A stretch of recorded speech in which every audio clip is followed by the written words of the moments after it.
take all the lights away, you bring in the walls closer, and it just made everybody shit themselves.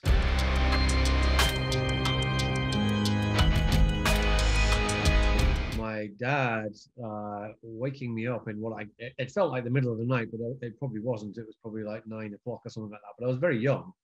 And he took me through to where the TV was and sat me down and said, you got to see this. You're gonna love this. I must have been, I don't know, 5 years old, something like that.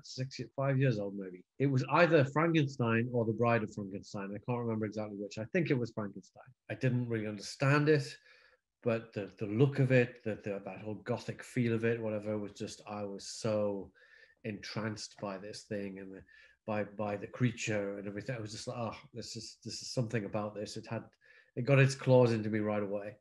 And from that day on, I think I knew, because I was scared by it as well. You know, I was quite rightfully scared by it. And I think I found that it's the scare that is slightly addictive about horror films. You know, when you get the scare, you want more.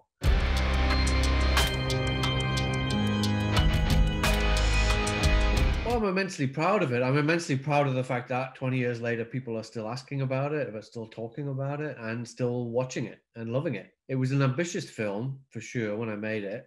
You know, nobody was making werewolf movies in the UK at the time, and not many people have done that since. It was definitely ambitious for a first feature as well. But I certainly didn't think, you know, that ambition went to its lifespan and the fan base it would reach and such like. You know, I kind of thought it was kind of a very British film made for kind of very British audiences, but it's broken those boundaries, and people all over the world like come to me and say, Dog Soldiers, really love that movie. So I'm immensely proud of what it's done, and the fact that, yeah, it still has a life.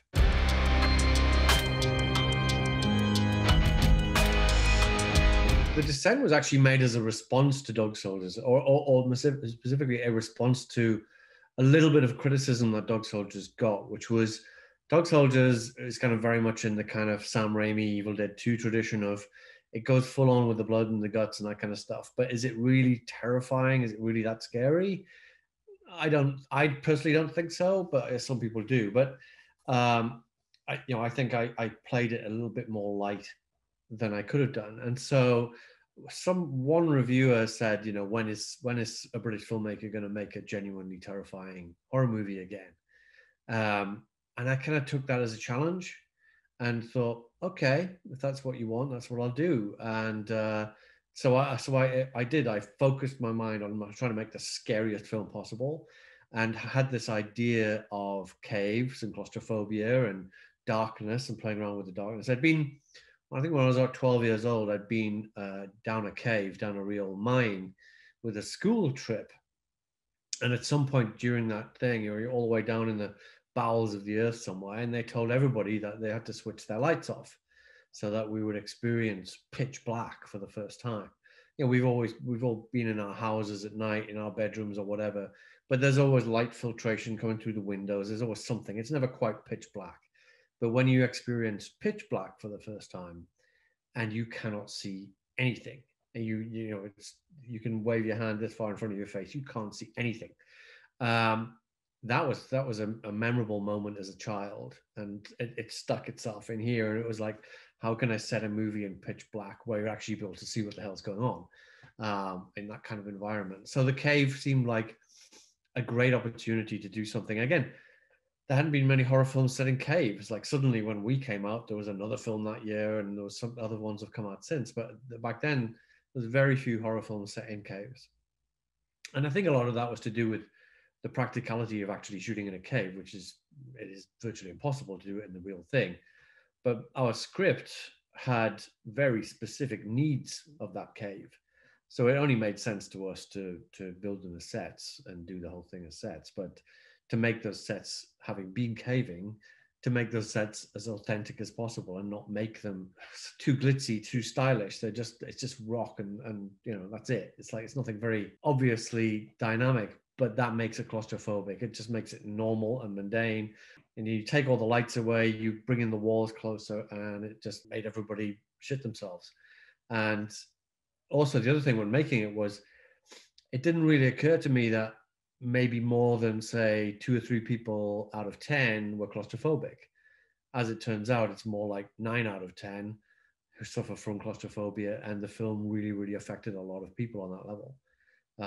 So yeah, so that was kind of like the origins of it and how it came about. And then this idea of having an all-female cast as well, which was, you know, the research that I did into the world of climbing and caving. There is a lot of fiercely independent women out there doing it, or doing it in groups that have nothing to do with men. It's got nothing to do with, you know, they just go out there and they climb mountains.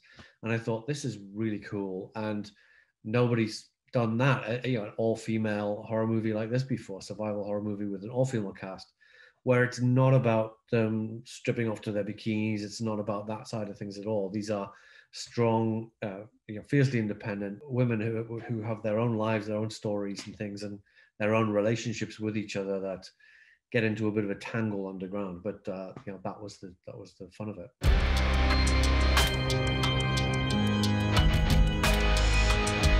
It's 15 years now, so as I recall, it was all great. But I'm sure we had our stresses and our strains making it, certainly. But we had a fantastic production designer, Simon Bowles, who figured out a way to fabricate these caves realistically, but also quite cheaply. And we made a certain amount of caves and basically reused them over and over again throughout the film. So I think there's one particular cave. It was a very simple thing. It was just like a three-way junction. And we used that about 12 different times in the movie for different parts of the caves. I couldn't even tell you which part's which looking at the movie now. So each time we reused it, we would like dress in a boulder or something like that in a different place, or we would spray it a different color. But that's so much cheaper than building a whole new set. And given that the only way that all these sets were lit, and this was a thing that myself and the DP, Sam McCurdy, kind of invented going into the film, was we discussed this over and over going into the film, was we wouldn't have any light sources in the cave that weren't brought in by the characters. So as it is when you go caving, there wasn't going to be any beautiful shafts of light coming down to make our caves look gorgeous when it's like, well, where the hell did that come from? They're meant to be a mile underground, so there's no light. And so the idea was that literally the actors lit themselves. You know, they were lighting themselves. We were using reflector boards and things like that, but very little actual lighting involved at all. And what that meant was that, you know, an actor points a torch in a different direction every time. So you never know that you're in the same set over and over again. So we kind of got away with murder down there. So, you know, and we were working in one of the smaller sound stages at Pinewood Studios, but it was in January and there was no heating in the studio. So it was freezing cold, and the actresses were getting soaking wet and freezing cold every day and having to wrap up in thermal blankets and things like that. And you can see in the film, like you can see their breath and stuff. That's all real because it wasn't a refrigerated set. It was just an open air set in January in England. So it was freezing, you know, it was really, really cold. So we had to be careful that nobody got hypothermia or anything like that. But luckily they all survived.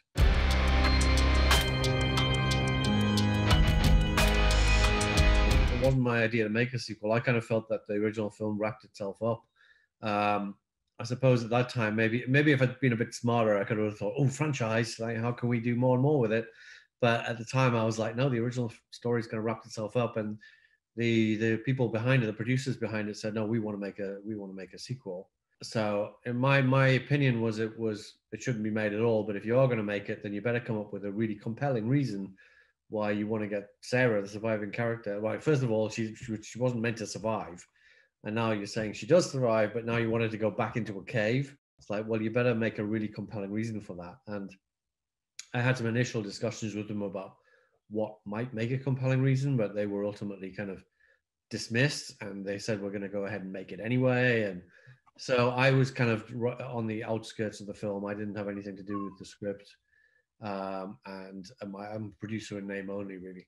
The only thing that I actually did was you see some more footage of the girls from the cabin at the original, like on the camcorder, from the original cast. I went and directed those scenes just for that part because I just thought this to try and maintain continuity, I suppose.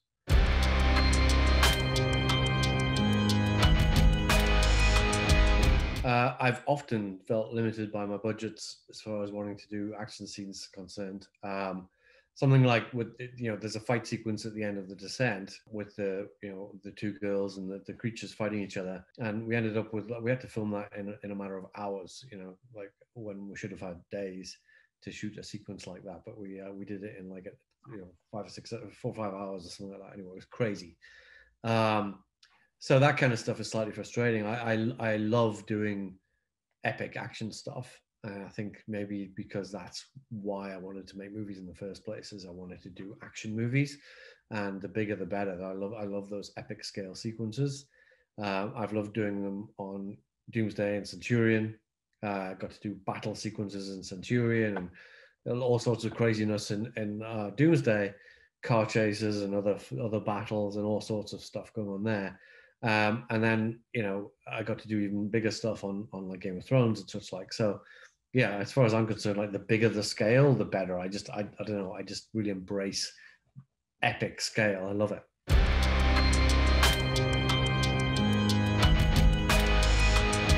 Well, movies is what I set out to make. Movies is my life. That's my true passion. But I've loved working in the television space and getting to do projects that I might otherwise never get to do. Like I didn't ever think I'd get to do a pirate show or a Western, and I managed to get to do all those stuff and sci-fi. I got to blow up the Hindenburg. I got to do Constantine. I got to work with Anthony Hopkins. I mean, working within the TV space has afforded me some amazing opportunities, and the chance to do a lot more in a shorter time. Because like with a movie, you're devoting like a year, if not 2 years of your life to this one movie. Whereas with TV, I could do like, 2 or 3 pilots in a year and jump from genre to genre each time. And it's great doing that. The other big difference, and it's probably the main difference really, is that with TV, you very quickly learn to park your ego at the door, because it's not your baby, it's somebody else's baby. You're going in there for the writer or the showrunner to do your best work on their behalf, on their project. And you do the best work you can possibly do. But at the end of the day, you get to go home and you can sleep and you can go back, and a lot of the worries that you'd have as a film director are kind of on their shoulders instead of yours. And that's, in some ways, that's kind of a relief that all you're doing is just directing. And that's great. And I love that. But it's collaborating with the actors, it's collaborating with the showrunners. And in some cases, like Game of Thrones, it's an incredibly collaborative thing. They want the directors to come in, bring in fantastic ideas, and play around with them. And some of those ideas will get accepted, some will get rejected, but that's the nature of the beast. But they were open to them. Whereas on other shows, it's kind of like a Hannibal, which again was like great fun once you understood the restrictions. With Hannibal, they said, bring us your most outrageous ideas. Like this is an art house movie disguised as a TV series. So go full on art house, whatever, go as pretentious as you like. And so I did, and threw in some crazy ideas, and they were accepted. That's great. But then do something simple, like say, I'd like to do a fast track. And they were like, no, you can't do that, because we don't do fast tracks on Hannibal. Everything moves to Hannibal speed. Everything goes slow. And once you embraced those rules, it was great. There's no point fighting against stuff like that. So it's fun working within those boundaries sometimes,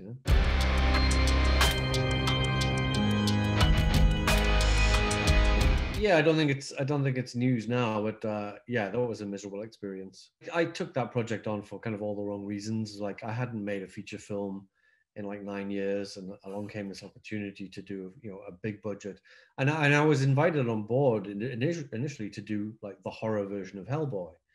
But once I got on board, it was clear that the script that they wanted to work from was not horror based, and they weren't willing to like let me make it a horror movie at all.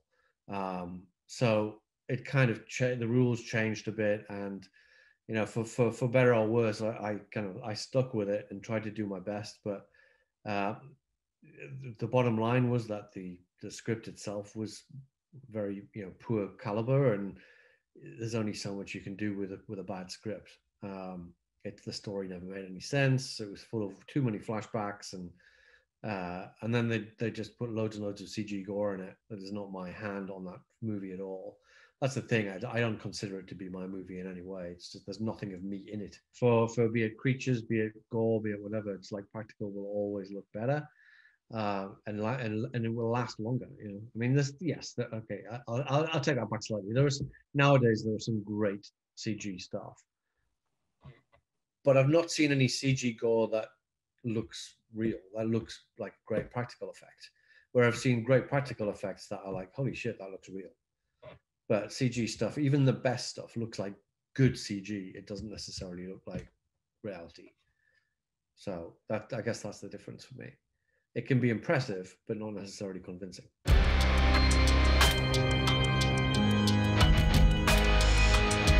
I suppose I wanted to cleanse myself of that experience, because if Hellboy was a situation where I was given a lot of money, but no creative control whatsoever, I wanted to kind of do the opposite, where I had 100% creative control, but next to no money.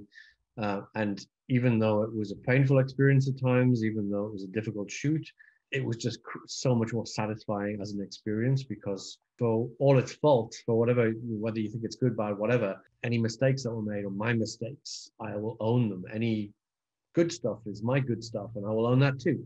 So, you know, I'm happy to own the bad stuff if it's mine. Like, you know, I'd rather not have any bad stuff, of course, but if it's in there, and, you know, everybody has their opinions about stuff, at least it's mine, and, you know, that's that. I can live with it.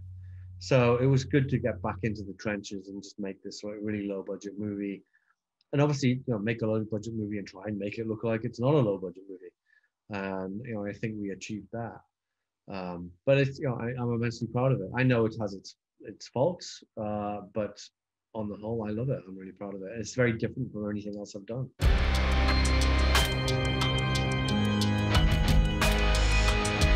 Well, I've just come back from Budapest, where I've just been filming a new movie called The Lair. And this is kind of a return to my kind of Dog Soldiers roots of doing something that's way more action and gore orientated.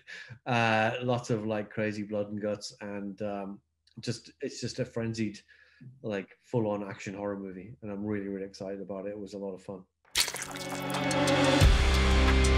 Cheers, man. Thank you very much.